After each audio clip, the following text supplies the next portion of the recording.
All right, so what we're going to cover today is Abhishek, and in particular, what is referred to as a Mahasnan. Now, and you'll see this is done in temples around the world. And of course, different temples have different ways of doing this. It's not like there's only one way of doing this. What I will be covering is largely based on Rupa Goswami's Janmatiti Vidhi, which was a book published by the Rupa Brahmatika Vidyapith in Sri Mayapur Dham. And a very, very interesting book. And it's Rupa Goswami's explanation of how to observe Janmashtami, which you can apply it to any festival practically. And you know, we're not going to follow that verbatim, but we'll be following it in great detail, and that's usually what we do with most of the Abhisheks, at least the Abhisheks I've participated in. Then some useful references for reading, just to get a little bit of a deeper understanding of the theory, philosophy, whatever you want to call it, with the Abhisheks. The Madhya Lila, chapter 4, is the beautiful description of when Madhavendra Puri finds the Gopal deity and installs him on top of Govardhan Hill. And so from verses 59 to 76, it describes the Abhishek that he performed. And you'll see that many of the details in there are very similar to what we're doing also. And of course, I was going through some of the different biographies of Srila Prabhupada. There's a lot of interesting details there about Abhisheks. There's one there where it was in Dallas, and Satsvarup Maharaj, and actually I believe Mukunda Maharaj was there also. It was in Dallas, and Satsvarup Maharaj was there, and he was bathing the deity, and he was like pouring the liquids all over the deity, on his head and on his arms and hands. And then Srila Prabhupada was calling out, on the head, bathe only on the head. And then Satsvarup Maharaj couldn't hear him, and Prabhupada called out again. And he said, bathe only on the head. So then from that point on, Satsvarup Maharaj poured the liquids exclusively on the head of the Lord. So it's very, very important to read all these different descriptions of Abhisheks and things like that, or just festivals, whatever, that are available, because it deepens our understanding of how to actually observe and how to do these things.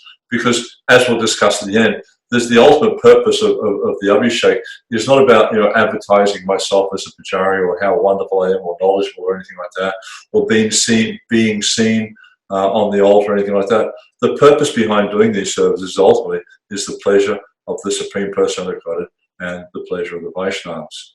So very, very important that we understand how to do that. Also, I consulted, as I mentioned, with the Janmatiti Vidhi, and this is quite an interesting book. It's very, very elaborate, much more elaborate than what we do in ISKCON. And when Rupa Goswami wrote this book, he was primarily focusing on grihastas. You know, the book would be suited for them. But you know, we find we use it quite widespread in ISKCON, especially in these types of services. And also, there's another book called the Pratishta Vidhi. Now, in the Pratishta Vidhi, it gives a lot of, not so much, Pratishta Vidhi basically means, you know, the rules of establishing the deity. And it gives a lot of information about, you know, how to do installations and things, but then it gives a lot of detail about things like Mangalasnan, Bijastak, and some of the different offerings that are given by Rupa Goswami in the Janmatiti Vidhi. Okay, so we'll move on with that. I'll just set up so I can share the screen. Just give me 1 second, please.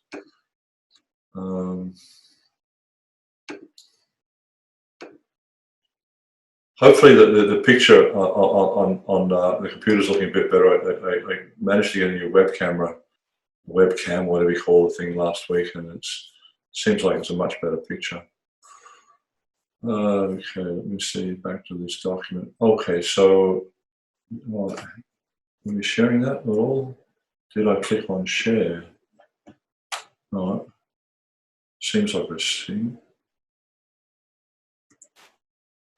Sorry, I'm having a tech moment right now. Just give me a second. I will. The screen is shared, bro. Huh? The screen is shared. If you can see the slideshow? Yes, sir. Okay, thank you. Great. It's just usually there's a green border around it saying it's shared, but it's not there, so I was wondering if it was shared or not. No problem. Okay, so yeah, let's we'll just get into the discussion of the Abhishek. Then, so Abhishek it basically is a key element of many festivals, especially larger festivals and especially in larger temples, but also in smaller temples. And there's a lot of detail here in the Abhishek, and obviously I'm not going to cover all of it. I'm not going to go through it step by step, but the plan is to go over many of the different elements and discuss components about preparing the items and stuff like that. And of course, I'd like to again extend my thanks to Vijay Baladev. A lot of the information that's presented here, he did the research on it, and a lot of hours go into researching these. And this webinar will be posted on Facebook. I'm hoping it's being streamed, although the stream seems to have frozen. I don't know what's happening. Hopefully you can see me there, Stoker. Yeah, it just seems like it's frozen. I'm not sure what's going on. Anyhow. Yeah, so like I said, it will be available on Facebook, and in due course of time, we'll put it up on YouTube as well. All right, so let's go into right into it. Now, the first thing we want to do is, as we have done with most of these other presentations, is we explore a few questions first. And the first one that will be there, of course, is what is an Abhishek? Now, there's many different ideas behind an Abhishek. Generally, it's a ritualistic bathing of a great personality, not just deities. We see that in the Vedic history. You'll see, for instance, when Yudhisthira was established on the throne, when Ramachandra was established on the throne, there was an Abhishek or a ritualistic bathing. And also interesting to note that it describes in the first canto about when I think it's chapter 7, yeah, probably chapter 7, how with Draupadi, when she was dragged into the assembly of the kings in Hastinapur, and it mentions about how they defiled her sanctified hair, and the term was Abhisechana or something like that was used, indicating that her hair was sanctified by the bathing of the Rajasuya Yagya. Yeah. So sometimes we see also that the daily bathing of the deities is referred to as Abhishek. This is not such a common understanding. That's more referred to as a snan. Abhishek is more of a much more elaborate thing. Yeah, so and like different, and even there's some interesting descriptions. There's one interesting description how when Suniti was crying because Dhruva wasn't being treated properly, and how her tears, they wet his body, and then it's referred to as he had an Abhishek with her tears. And then Prabhupada says this is indication that he's going to receive the Abhishek or he's going to become the king. So yeah, just an interesting detail there. So when is it offered? The times it offers, obviously when we install deities, the appearance day of a deity being worshipped in the temple. For instance, on Janmashtami, if you have Krishna deity in the temple, you'd bathe Krishna, Radha and Krishna. On Radhastami, you'd bathe Radharani and Krishna. Then on Gaurapanim, you could bathe Lord Chaitanya alone, or you could bathe Gaura Nitai. You'll see in Mayapur, generally they bathe Lord Chaitanya on his own. But you would not bathe, say for instance, you had a Gaura Nitai temple and it was Janmashtami or Balram Purnim or something like that. You wouldn't bathe Gaura Nitai in those days. You would only bathe the deity on the day that deity, the deity's appearance. And similarly, we see with Snan Yatra, this is understood to be the appearance day of Jagannath. So on Snan Yatra, we have a very, very elaborate bathing ceremony. Then, because you see, like, if you look in the Vedic culture, particularly we see in the Krishna book, there's descriptions there of the birthday of Lord Krishna, how he was at home and he had the ritualistic bath. The same was there for Balaram. And actually, when Balaram, there's one story there, how when Balaram was being bathed, that's the day that Lord Brahma stole the calves and the cowherd boys. Therefore, he wasn't aware of that activity taking place because he wasn't there. Another time that the deities might be bathed is on the Brahmotsav. Brahmotsav is the anniversary of the installation. Some temples do this each year. More common, it would be done for the first year after the installation, but it's always a good excuse to have a nice festival. And of course, when you install a king on the throne, both the king and his wife or wives, depending if he has more wives than one, are also bathed. This may not be as elaborate as a ceremony as we do. My understanding is that they generally just put the liquids on their head. They don't actually cover their whole body. So, yeah.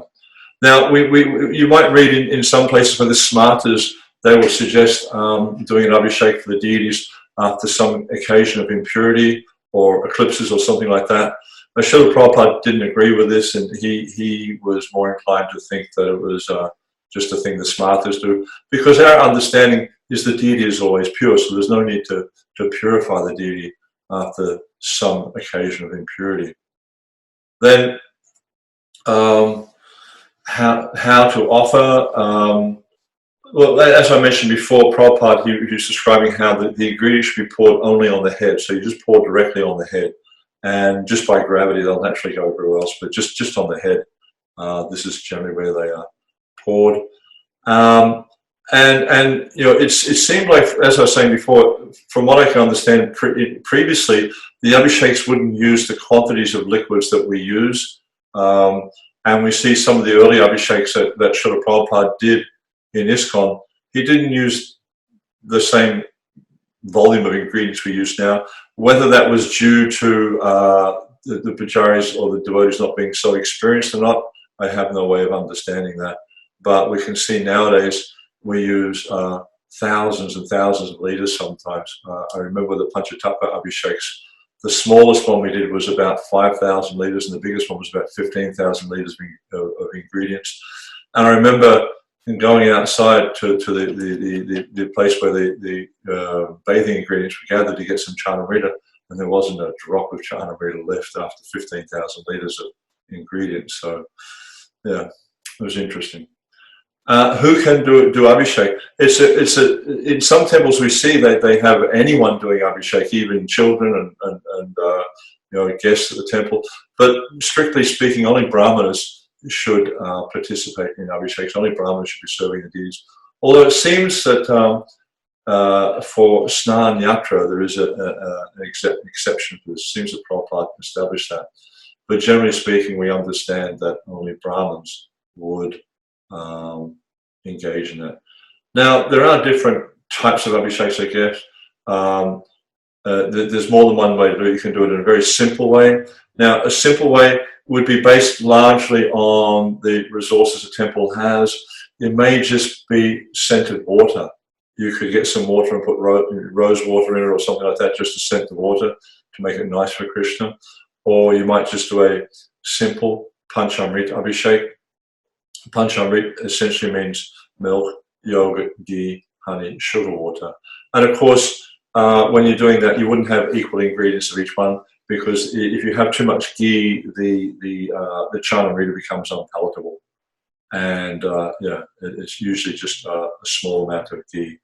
You mostly, I remember not participating, but observing an abhishek in Jaipur, and essentially most of the ingredients for the abhishek were milk and yogurt, and large quantities of that, and then they had a little bit of everything else, but a very small amount of ghee. And then, of course, an elaborate abhishek would consist of panchagavya, panchamrit, and so many different ingredients, which we'll cover in a few minutes, and largely following the guidelines of a book such as Janmatiti Vidhi or something like that. All right, so I want to go over a quick outline of the procedure. This is actually an abhishek procedure in Tamil on the side there. So I don't know if anyone can read Tamil like that. but I just found it on the web. All right, so there's the preparation. There's lots of different things involved in preparation, including setting up the place where the bathing will happen and preparing all the ingredients. Then some of this could be done on the day before the Abhishek, especially if it's a very big Abhishek. When the Panchatattva are installed in Mayapur, we started setting up the Abhishek 3 days before. Yeah, just because of the huge volume of ingredients that were there. I don't have the information with me, but I think it was something like 400 liters of fruit juice. So it took because we had these 12-liter drums, and each one we had 2 drums of each juice, which means each flavor was 10, because it's 5 deities, you had 2 drums for each deity. So actually 600 liters. So each deity there was 120 liters of fruit juice alone, because you had 10 by 12. So yeah, it was quite a mammoth undertaking, but it was very, very blissful. So a lot of preparation, preparing the area where the deities are going to be served. What you might set up a mandap, stan vedi. Depends. If you're going to do it on the altar, then you wouldn't be doing so much. You might just do some decoration on the evening before. But if you're going to do it outside in a pandal or some big area, then you could really do a very elaborate arrangement. Then on the day, you could do swasti vachan to purify the area. You do some preliminary sort of purification. Again, depending where it is, you might do Gatha Stapana, which means installing the Lord into a pot, the Lord and his various associates. The Sankalpa, a vow of, basically spelling out the undertaking, what you're going to do. And then Upachar Dana, or offering the items of worship. All right, so this is, I feel, a very, very important point of doing any type of seva, or doing any, just like we're doing a sankalpa. So when you do a sankalpa, you're making a vow, and when you make a vow, what do you want to achieve? And the point is here is, obviously we want to fix our minds upon the Lord in service, because we're doing, the idea is we should be doing the whole thing for his pleasure. And we're looking for the satisfaction of the Lord, but we're also looking for the satisfaction of the devotees. Because with something like deity worship, it's quite a sensory experience. It's not just like you listen to philosophy or something like that, but it's actually a very, very deep sensory experience for the devotees. I remember during the installation of the Panchatattva, at various times there was ingredients offered to the deities which were very, very fragrant. I mean, extremely fragrant. There's this one thing called Pancha Pushpa, which is made of different types of essences from flowers, and we poured a few hundred liters of that. And it's a very, very strong fragrance, Pancha Pushpa. And the fragrance just wafted out into the temple room, and you could see the reaction on the devotees' faces as they were experiencing this incredible fragrance. So, there's different things like that. So satisfaction of Lord, satisfaction of devotees, very, very important element. But ultimately, we're trying to connect with the Lord. We're trying to become engaged and absorbed in his service. And when that connection is there, then we can, often we'll feel the presence of Krishna in the service. All right, let's move on to the next one. Okay, so, Star X. That's interesting. Essentially, like as I mentioned, this upachar dan, or offering. Upachar means item, so and dan means to give. So upachar dan essentially means offering the different items of worship. And essentially, when we're doing an abhishek, we're offering sodasupachar puja. Sodasa means 16, and upachar means items. So it's worshiping the deity with 16 items. This is explained by Sanatana Goswami in the Hari Bhakti Vilasa, as he gives lists of 5, 10, 16, and 64. And we'll see that Prabhupada in the, which book is it? The Srimad Bhagavatam, in the 7th canto, he talks about that verse, Shravanam Kirtanam Vishnu Smaranam Padasevanam Archanam. So he translates Archanam as worshipping the deity with 16 items. So we can see that this is actually a very, very important key element in worship, and it's a standard in all Vaishnava sampradayas that they worship the deity with 16 items. There may be some variation in different sampradayas. For instance, other sampradayas will mention the upavit as one of the items. We don't put that as one of the main items. We put that under the category of dressing. Sanatana Goswami has given Puna Archaman as one of the 16 items, because he's saying that, you know, after having madhupak and these sticky substances, you need to rinse them out. So he's put emphasis on that. So this is all described in the Hari Bhakti Vilas in the 11th Vilas. So very important information. So then the different components of Sodasa Upachar Puja are asan, or offering a seat, swagata, or welcoming the Lord, padya, bathing the feet, argya, and this is like a very auspicious mixture of different ingredients in water, which is sprinkled on the head of the personality being worshipped, or it can be, or they can sprinkle it on their own head. So a different way of doing it. There are different ways of doing it. Then archman, which is water for rinsing the mouth or refreshing the mouth. Archman generally will have things like ground cloves, nutmegs, just a pinch, because you don't want to have all these gritty bits in the water. Also, you get these little black berries, they're called cocola berries. When you crack them open, they've got a very strong aroma. It's kind of like a little bit like a dried coconut, but they're only about, you know, I don't know, a centimeter across, and inside they have the seed. I guess it's a seed. And when you crack that up, it's kind of whitish pulp sort of thing. You ground it up and put that in. You can also put Sridhar Swami mentions things like white flowers, especially, you know, white flowers are Krishna's favorite. There's 5 flowers that he particularly likes, and among them are jasmine. So you put jasmine flowers and things like that in the archman. It gives a nice, pleasant taste. Madhupak is an auspicious type of food. There are many different ways of making madhupak. One way that Srila Prabhupada describes in the Chaitanya Charitamrita is milk, yogurt, honey, a little ghee, a little sugar, a little water. Yeah?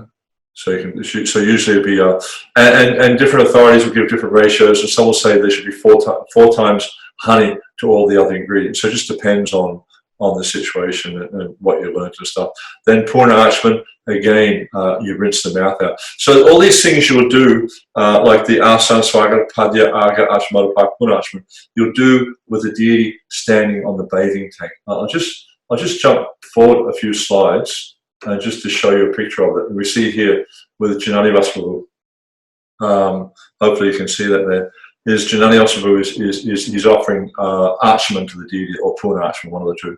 Or actually, it's probably, yeah, it's Archman because the cup he's using, yeah.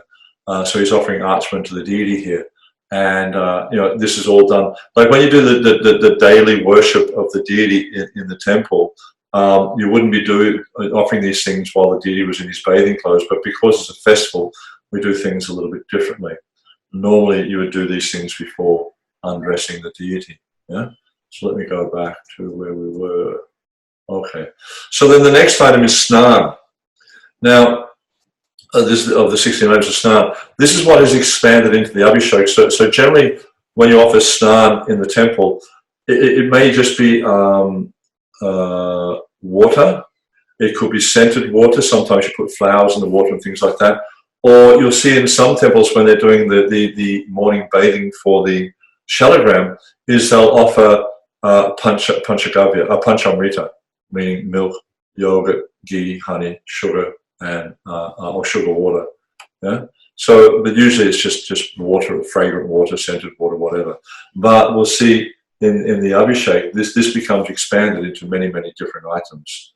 And then after the Abhishek, you dry the deity, you offer him clothes, then you offer him ornamentation. Then after the ornamentation, there'll be chandan or ganda, then some flowers, then pushpa. The pushpa upachar, again, all these upachars can be expanded in so many different ways. The pushpa upachar is generally expanded to mean tulsi on the feet, flowers to the feet, and garlands. So you can offer these different things. Then you'll offer incense, a lamp, something to eat, and pranam. And we see in this description that's there in the Madhya Lila that I mentioned before, how after the Gopal deity was installed, they offered him a huge feast, which Prabhupada said was actually like the Anakut ceremony, where the deity was offered mountains of prasadam. And then, of course, the final thing is to offer pranam to the deity. and offer and beg for forgiveness and things like that. All right, so let's move along in our slide presentation. So now the preparation can have different stages. And the day before, you might erect a mandap. If you're doing it in a hall or outside, you can erect a mandap. This is just one example of a mandap. There are so many different ways of making mandap. Sometimes it might just be a canopy cloth hung over the top on 4 poles, which also looks very attractive. And the mandap can be decorated. You can put banana trees. They cut the banana trees off and they put them on top of a pot. Because what happens when you cut the banana tree, the sap will drip out of the bottom of it. So usually they put them on top of a pot or a plate so they don't stain the floor. And you can decorate with garlands, mango leaf garlands. You can have flags on poles, and the flags can have different colors. And depending on what direction the flag is put, you'd use a certain color. There's all different things like that. Then on the day of the ceremony, like a lot of this you could do the day before because it's quite time consuming. On the day of the ceremony, you could also decorate with auspicious items like durba grass, lamps, bells. You can have bells hanging from around I think you can see on this one, they've actually got mangoes hanging. Bells, conchas, churning rod, like a butter churning rod and rope, water pots, neem fruit. And if you can't get neem fruit, then because neem fruit only happens usually in the springtime, you can use neem leaves also, considered auspicious. Mustard seeds, akchita. Akchita is a combination of rice, which is got some turmeric in it. I can talk about that a little bit more later. Then on the day of the ceremony, there's some preliminary rites we would do. Of course, bathing and dressing. The pujaris would bathe and dress in nice clothing. And you see in some temples, especially, say for instance, Radha Raman in Vrindavan, is the pujaris on festival days have very, very colourful, bright purple or bright orange or different colour silk dhotis and chaddars and things like that. Or in Radha Raman they use kurtas, not chaddars. Also, when they do major festivals in Mayapur, especially the Panchatattva Abhiseka, you'll see the pujaris also have very colourful dhotis. And the first time we did it was meant to be an orange, like a bright orange colour, but it didn't work out so well with the dyeing, and it wound up being saffron.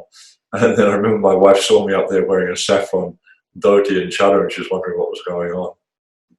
But yeah, so different things you can do there. Then, of course, also on the day of the ceremony, you'll be doing different purificatory rites. You start off by, chanting, you do achman, things like that, which are subtle and spiritual purification.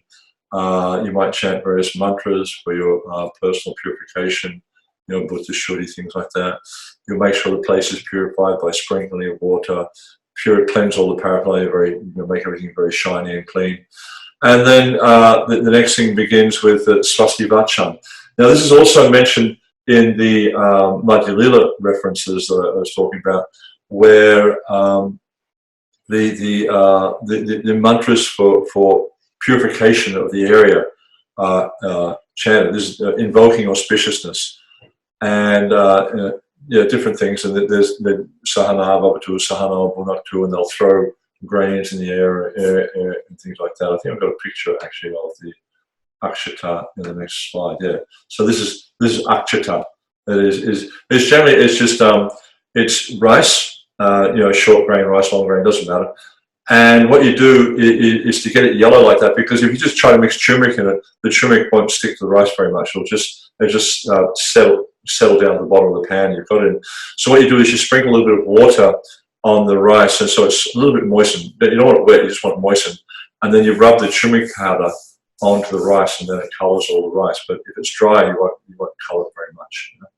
And so when you're doing this akshata is considered to be pure. So when you can throw that up in the air while you're doing the Swasti Vachan. And it's sort of considered to purify the different directions. And then you might want to do what's called a dig bandhana. Dig bandhana is literally, it means binding the directions, but what it really means is you remove inauspiciousness in the 10 directions. There's a mantra you chant for each of the different directions, north, south, east, west, and in between, up and down. Yeah, there's different mantras you chant in all the different directions. Then the Gata Stapana, the next one you could do is Gata Stapana, which means to establish a pot. This is not, generally you don't see it done very often. You might do it if you're doing the ceremony outside, but like I say, it's not often done. And then a Sankalpa. Sankalpa is a nice function also to do, because this is the vow we take to let the Lord, inform the Lord of what we plan to do and ask for his, seek his blessings to do it. And this is also part of, like, on a few weeks ago we covered Adivas on major festivals before the program. Excuse me, you'll do an Adivas ceremony, asking the Lord to please bless us that we can be successful. Okay, so I want to cover the ingredients. So I'm going to flick through the book, the Jambatiti video, while we're doing that, just so I don't. Like I said, I doubt that I'll be able to cover all of them because there's just too many, but I'll cover as much as I can. So some of these ingredients might not be available, so just use whatever you can easily get. You don't want to go to too much endeavor to try to find these things. But whatever you get, just try to make sure that it's first class, first class items. They're cleanly prepared, they're cleanly stored, etc., etc. And let me see the ingredients here. So, and also a really, really important point that the ingredients should be room temperature. Not that you keep the yogurt in the fridge and 10 minutes before the Abhishek starts, you pull the yogurt out and then we're bathing the deity in cold yogurt. I mean, none of us would like to be bathed in something that's just taken out of the fridge, unless we had some kind of, like, into some sort of extreme austerity or something like that. But yeah, not really something we want to do the deity. Everything should be room temperature, not warmed up, not cold, but room temperature. And then also there's different herbs and things, the ingredients for the Mahashodi, the Sarvashodi, and also the Bijastak. If you're ever in Mayapur, visit us at the Mayapur Academy and we'll be able to help you out with these ingredients. We've got these bags we can provide for you. All right, so ensure the ingredients are pure. They're not taken from a contaminated place, or they're not stored in a contaminated way, nor are they contaminated. And avoid touching the liquids with your fingernails, with hair, or anything like that. That's considered very impure, ash, whatever. And as with everything, quality should be first class. Prabhupada would always mention first class. Now, quantity, this is something I get asked a lot, is, well, how much quantity should we prepare for the Abhishek? And really, the way I look at it, it depends on the size of the community or the number of devotees attending the Abhishek or the festival. And it's kind of interesting because in some communities you visit, devotees don't like to drink the Charnamrita. They'd much rather drink a mango lassi or something than Charnamrita. So sometimes I remember at one temple they told me this was because the Charnamrita wasn't very tasty. So it's, it might have had too much ghee in it or something like that. Or when you do the powders, sometimes if the powders get into it, it's also not very nice. So what we often do is we'll separate everything prior to the powders and take that out by the Charnamrita, and then afterwards it's just a lot of water and stuff, and so we try to separate that out. But also the ratio of the milk, yogurt, etc. How much ghee you put in, how many sweet things you put in, how much fruit juice. Very, very important. Helps make the Charnamrita quite tasty and palatable for the devotees, because not everyone's on that level where they just understand that because it's bathed the Lord, it's pure and transcendental. We're not all on that level, so not that we should expect that others are going to be on that level. Yeah. Okay, so let's move on to the next slide. I'm not sure what's there. Okay, so let's go. So generally, you'll bring the deity to the Snan Vedi with blowing of conches, waving of chamras, etc., etc. In Mayapur, they do this thing called Uludvani, which is like the ladies make this sound, which is a very auspicious sound, but not auspicious to look at. You're not supposed to look at them. I never understood that one, but they say it's auspicious, but don't look at it. Yeah. So here, as I was saying before, we see Janali Asvaru offering the items of reception, one of the items reception to Advaita Acharya. Yeah. Then let's look. Okay, so we offer asan as a seat, and we offer welcome to the Lord. This, just greeting him, swagatam, suswagatam. Then the first thing to offer is foot wash. Then sprinkle the arghya, the auspicious items, over his head. Then here Janali Asvaru is offering something to his mouth. Then we would offer madhupak, archman, madhupak, purnachman. And then after that, the bathing begins. Yeah? So we'll go through some of the bathing items. And of course, for those who are into mantras, there's mantras you can chant with each of the items, and you'll see in some temples that they'll have one devotee doing that. But yeah, it's not, again, not so common. But it's nice if devotees like to chant mantras, if you have someone who can do that. For a while there, we used to have someone chant mantras here at our temple. All right, so the bath. So as I mentioned before, this is broken into a few different places. Now, a few different steps. The first thing we'll do here is, you can see here with the Panchatattva, you'll see Sridhar Maharaj there rubbing ingredients onto Lord Nityananda. This was not long before he passed away. But there you'll see they're rubbing the sesame paste. So the idea behind the sesame paste is it's to protect the deity from inauspicious glances. And essentially, it's just a paste which is ground up with a little bit of water. It shouldn't be too wet, and it needs to be, because if it's too wet, it'll just flow off. But it needs to be wet enough so you can spread it easily over the deity. And you can see Gopal Krishna Maharaj there, and also the back of Jayapataka Maharaj's head just in front of Sridhar Maharaj. Yeah? So then after the sesame paste, what you do is you should take some water and you put some sesame paste in the water, and then you do what is called a til snan, and that rinses all this paste off. When you put the paste on, you put it all over his body. If you get a bit in the eyes, just wipe it off. That's no problem. But all over his body. Yeah. And then we go on to the different types of snans. Or actually, sometimes what they'll do is before the til pisti, is they'll actually do what's called a they rub udvartana. Actually, udvartana, before udvartana is what they call abhyanga. Abhyanga means to rub scented unguents all over the body, or different types of fragrances.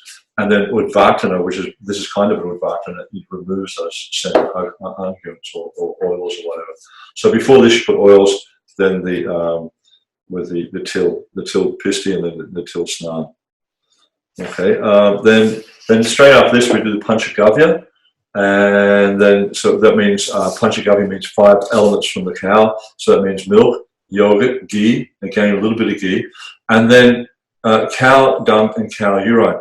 So I've seen some temples where they just put the cow dung straight into the water, but actually a better way of doing it is you put the cow dung in a little cloth and you tie it up, and then you put that in the water and you sort of shake it around so that the essence of the cow dung goes into the water.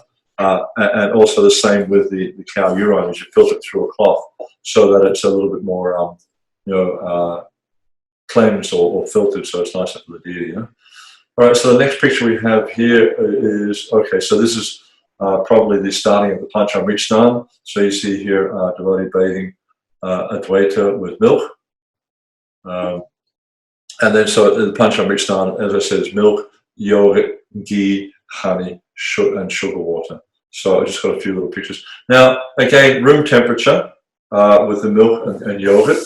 And the yogurt, sometimes when you get yogurt, it's very thick. So it's good to whisk it a little bit so it pours more easily. Otherwise, it doesn't pour so well in the ghee. And with the ghee also, sometimes if the ghee has crystallized, not the ghee, sorry, the honey, if it's crystallized, you might want to just put a little bit of water with it and stir it up. Don't heat the honey, because honey, when it's raised over a certain temperature, becomes toxic. So better to avoid heating the honey. And also with the ghee, make sure that it's liquid so that it can pour well. Yeah? Okay, so that's those items. So we see here devotees are bathing Advaita Acharya with ghee. Then the next one we see here is with the honey. That's a very, very beautiful picture of Advaita Acharya with the honey there. But it says the Panchamrita. Then after these, it's like different temples will do this at different times. But it's what they call Ushna Daksna, which means warm water. Now, generally when you put the warm water on, first off you put like 1 or 2 conches of warm water, and then you'll do the powders. And the idea with the powders, this is something that Bhaktisiddhanta Saraswati Thakur mentions in the Chaitanya Charitamrita, and he quotes it from the Hari Bhakti Vilas, and he mentions that it's very good for removing all the sticky substances, and it gives the deity a very nice complexion.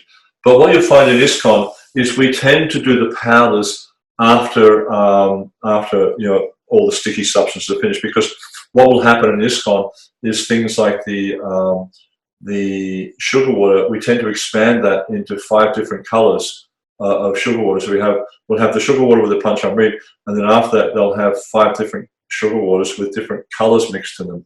And those colors ideally you'll make with natural fragrances, such as for the orange color you would use saffron, for the red color you could use rose oil, for the green color you could use push oil, like that. So, and if you use enough push oil, it becomes a very, very strong green.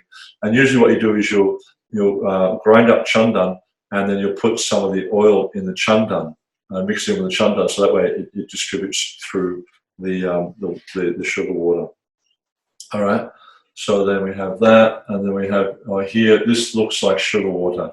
The deity is being bathed with sugar water. This is from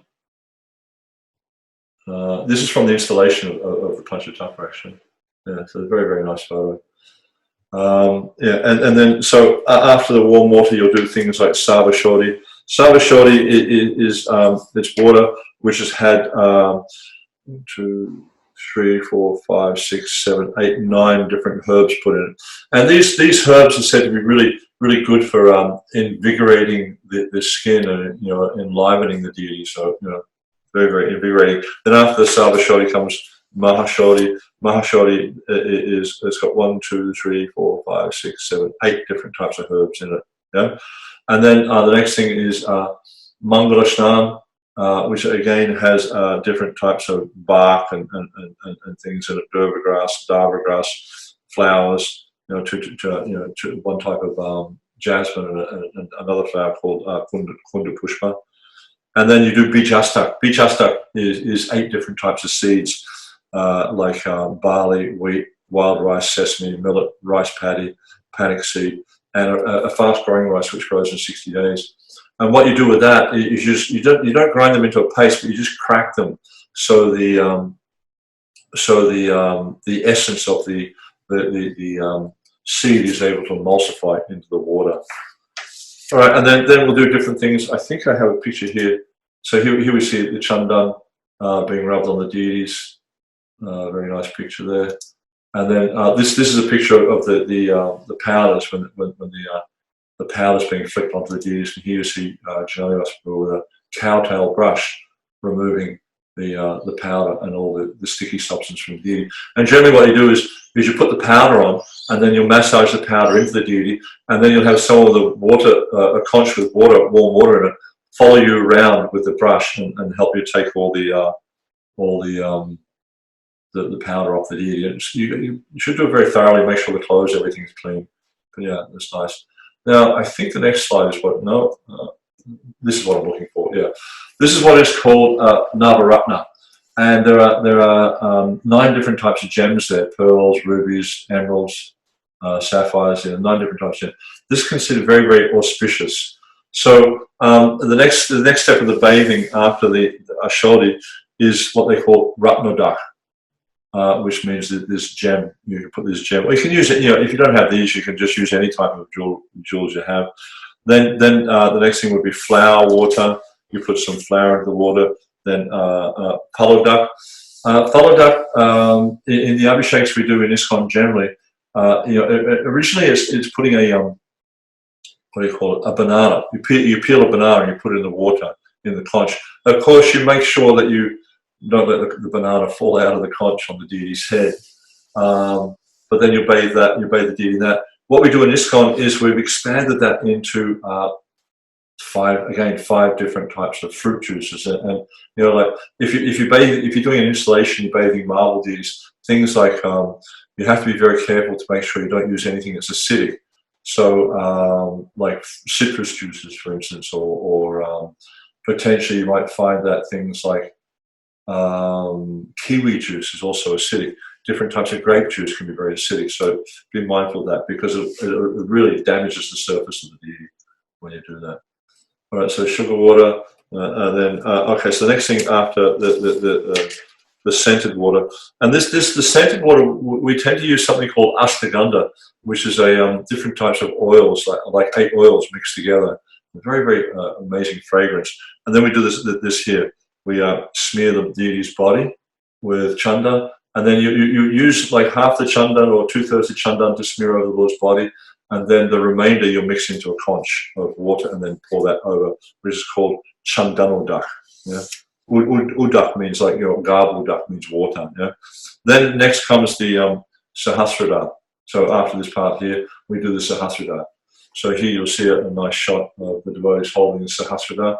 Sahasra means 1,000, Udar means passing through. So it's just a tray that has 1,000 holes in it and water passes through. And you'll see it in different sampradayas. They'll use the Sahasrada in a different way from what we use it in ISKCON. But it's okay. However they use it's fine. Then another shot of Advaita Acharya in the Sahasrada. And then in the Sahasrada, you can also put some Mahashodi, another piece of fruit. You can also pop a banana in there as well, one after the other. Not all at once, I generally put them one after another. A bit of chandan. When you put the chandan, it's quite nice because the water flashes through a different colour. That's quite nice. And then some bijastak as well can go in there. Yeah, and then flowers also quite nice. And then another interesting thing you can do after this, which we don't see so often in ISKCON, I've done it a few times, it's quite nice, is you make up these 16 pots. And in the pots you put chandan, tulsi, and a lot of saffron. The saffron is ground up. It's quite nice. As you're bathing these you can, each one of them you can do one verse of the Purusha Sukta, which is also quite nice to do that. So each pot one verse. That's quite nice. And of course, because it's got the saffron and the chandan in it, it's very, very colourful. Then after that, you offer a cloth to the deity. You dry him, or you can dry him. You wrap a towel around him. Sometimes you'll see devotees will offer a flower abhiseka, pushpa abhiseka, and then you'll dry him properly, and then usually they'll take the deity out, dress the deity, offer him Brahman thread, and then. In the procedure, strictly speaking, one would offer what they call Nrsimha, which is like waving auspicious herbs to drive away inauspiciousness, and do the Drishti, which is removing the inauspicious glances. But practically speaking, it's easier to do these things after the deity is dressed and back on the altar. And usually what you do is you'll have all the herbs on a plate, and you'll wave them in front of the deity, like all around his body. And then after you've done that, it's not considered to be Mahaprasadam because any inauspicious glances will be absorbed by this. So you take this out and you burn it. You don't. It's not for drinking or eating or whatever like that. No, it should be burnt. Yeah. Then after that, we continue. We would then offer the bowl. I think called Nrsimha. One time I did this in St. Petersburg, and the Gurukul kids got wind of what was going on, and so they caught a fish. And so we held the fish up. Normally, the Brahmin wouldn't hold the fish up. It would be done by a fisherman. But nonetheless, the fish is considered, because he's seeing the deity, he gets liberation. So very, very auspicious. I have a little silver fish that Srinivas gave me, and you sort of flip the fish around in front of the deity like that and drop them into a bowl of water after the Abhishek. It's quite nice. Okay. Then what else do we have here? We have, that's that. Okay, and yeah, like I say, sometimes they like to do these flower abhisheks at the end. All right, and then after Mochina, the deities are ready. You offer chandan to his forehead, pushpa to his flowers, garlands, tulsi, then incense lamp, and then of course a wonderful feast of the Lord. Okay, and of course there's the other different ceremonies you can offer. You know, like Vandapanam, where you show various auspicious things to the Lord and stuff like that. But yeah, it's just a matter of time and the experience of pujaris. But it's something I wouldn't. It's not really what I would call what do you call it? Do-it-yourself kind of thing. Better you learn this from experienced devotees. It's quite an involved procedure. So it's better to learn it from someone who knows how to do it. Okay, and of course, very, very important that we approach the deities in a prayerful mood. The idea is we're not up there to impress anyone. I mean, you know, we're only there to serve Krishna. We're only there for the pleasure of Krishna. And so if we can have this mood of trying to please Krishna, trying to serve Krishna, then it's more likely the Lord will accept our service and become satisfied with the service we're offering. Okay, so some questions we have here from David Averbu. Why do we allow anyone to bathe Lord Jagannath for Snan Yatra? Is there a scriptural reference or a letter from Prabhupada? There's a letter from Prabhupada where he said that all the inmates of the temple can participate in the Snan Yatra ceremony. So, yeah, that's where I got that from. And it seems like quite a common practice in ISKCON. That you know, practically everywhere I've ever been is they allow everyone to do it. Even you'll see at the Jagannath temple in Mayapur at Simantadweep, is that even the villagers come, and I haven't seen it myself, but Pankaj Jungru described to me that sometimes they'll come with their coffee jars with Ganga Jal, and they'll bathe the deity with water in a coffee jar. You know, so and they allow them to do that. You know, so I think they don't allow it anymore, but they used to allow them to do that, but a little bit more strict on that now. But yeah, it seems it's quite a widespread practice. Then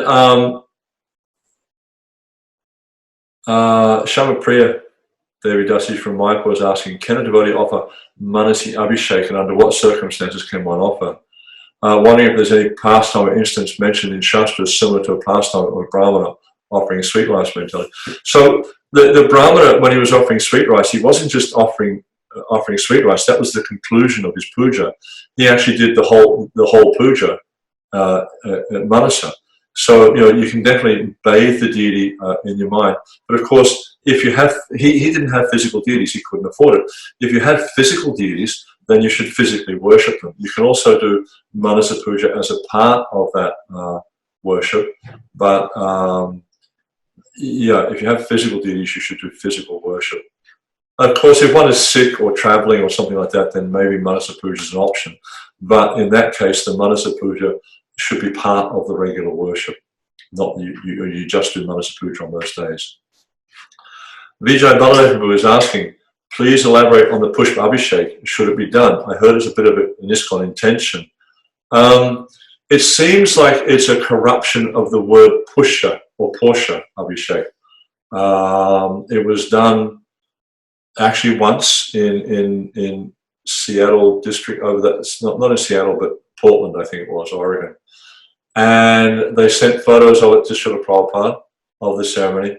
And Srila Prabhupada wrote back and he said, he basically was saying, very nice, I think you should use more flowers. And, you know, I remember some time ago that there was a devotee who was writing to me and saying, this is just a speculation, it's a concoction of this thing, that thing, the other thing. And so I did a little bit of research, and I found that there's many, many references in the scriptures where the Devatas are showering flowers, or different personalities are showering flowers on the Supreme Personality of Godhead. So it seems that there is plenty of evidence in the Shastra that these types of things do happen. Yeah, but yeah, I don't think it's, because basically what we're doing is we're taking whatever it is, you know, any ingredient, and we're offering it for the pleasure of Krishna. Of course, I saw in one temple where they were gathering the flowers up off the floor and throwing them back on the deities. But the thing is, once it's been offered, it's prasad, and to offer prasad again to the deity, you run the risk of well, it doesn't happen to Vaishnavas, but for non, for who have dedicated their lives to serving Krishna. But the concern would be there. Well, there's a prohibition in Shastra anyhow, and the point of the prohibition is just to tell us don't do this. And the prohibition says that you'll take birth as a leper for 10,000 births if you don't if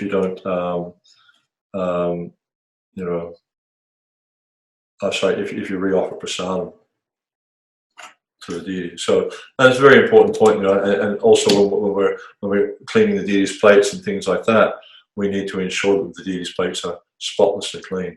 Very, very important. Damodar Priya Devi Dasi. It is said that bathing dress should not be sewn, but some of our devotees started to prepare nice sewn dresses. No, I mean, it just depends. I mean, usually what happens is because generally what I see is when devotees sew dresses for the deities to wear during the bathing, is then they want to reuse them. But generally the dress should be used once, only for the bathing, not that it should be used again and again and again. So yeah, whether it's sewn or not doesn't matter, but it should be distributed as prasad afterwards. And one thing also, I noticed devotees that when they take these things, they tear them up in the strips and they wear them around their wrists. And I remember some years ago, quite a few years ago, maybe 25 years ago in Vrindavan, that some of the senior Vaishnavas were wearing these, Abhishek clothes as threads around the wrist. And then Bhakti Trumaj, he pointed out to the devotees that actually Prabhupada had told them not to do this because he said it was the thing the hippies did, is they wore things around the wrist. So I remember that stopped after that. And then also, Damodar Priya Dasi has mentioned, on the pictures you showed, Advaita had no bathing garlands. Probably just the pictures I showed that he didn't have garlands. I think maybe in some, but it's quite common they will offer dried fruit garlands during the Abhishek. Although the Abhishek of Advaita Acharya is one of the smaller Abhisheks, and not as much is done on that Abhishek as, for instance, with Nityananda Trayodasi, Gorpanim, Radhastami, or Janmashtami. So whether it was done or not, I don't know. So Katie is asking, when doing Abhishek at home, how do we discard the dress? Well, one of the things I generally like to do is I'll wash the dress afterwards, because if you don't wash it, they get a really, really strong smell. Like milk drying out, for instance, gets a very, very strong aroma to it. And then I'll wash the dress, and then you can distribute it, or you can keep it as Mahaprasad, whatever you like to do. If it's not practical, then maybe you could bury it, or when you go to the dam, you could put it in the holy river. But of course, just the dress on its own, no plastic bags or anything like that. And of course, the dress itself, better if it's made from pure silk. Generally, white silk is often used. Sometimes a golden colored silk, but generally it's better if it's pure silk, not synthetic. Atri Rishi Prabhu from Facebook. What is the reasoning in the 16 Upachars that Naivedya is offered at the end of the offering of the Arti? That's an interesting question, because it's not actually an Arti. If you go through the 64 items that are listed in the Hari Bhakti Vilas, which is what our worship is based on, you'll see that Arti is mentioned a number of times. Now, if you look in the list of 16 items, you'll see that, and also it's there in the 64 items, is these are separate upachars, like the Gandha, Pushpa, Dhupa, Deepa, Naivedya. These are all separate items of worship. They're not, like the Arti is just an item of worship. And it's not necessary that incense and lamps are generally always there for artis, but it's not a necessary thing that you'll find flowers and incense as part of an arti. For instance, if you go to Radha Raman, their arti is primarily a lamp. And you won't see them offering incense, for instance. And you'll see that also in different parts of India, is they don't offer, you know, the arti the same way they do. So arti itself, that's an item of worship, and it's mentioned in the 64 items. It's mentioned 5 times. Sorry, yeah, 5 times it's mentioned there. Not that it's you know, arti has to compose of these items. You know? So what you're seeing there in the 16 items of worship is not an arti. It's just separate items of worship, such as the chandan, or the sandalwood paste, the flowers, tulsi garlands, etc., incense, lamp, then something to eat. Yeah, so it's not an arti. It's definitely not an arti.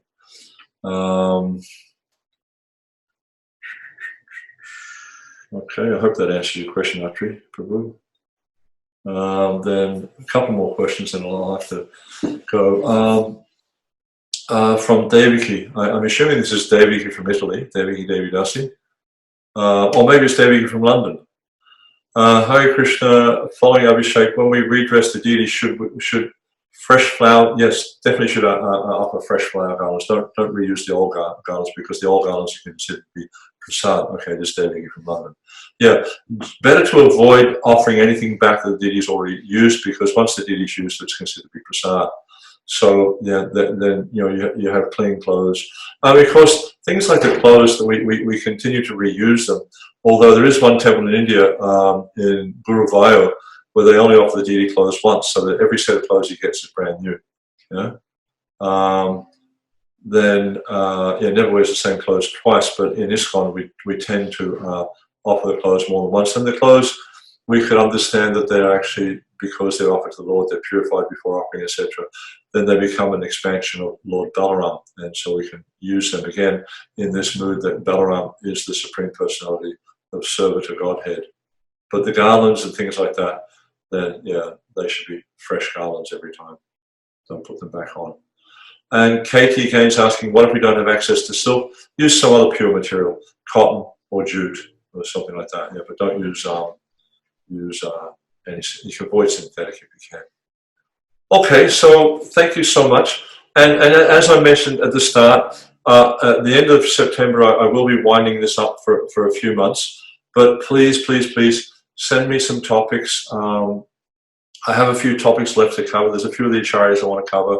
Also, I want to go through the Sotosvichar Puja a little bit more, things like that. But please, if there's things you want to learn about, things you're not clear on or you have doubts about, please let me know, and I will do my best to do a presentation on them.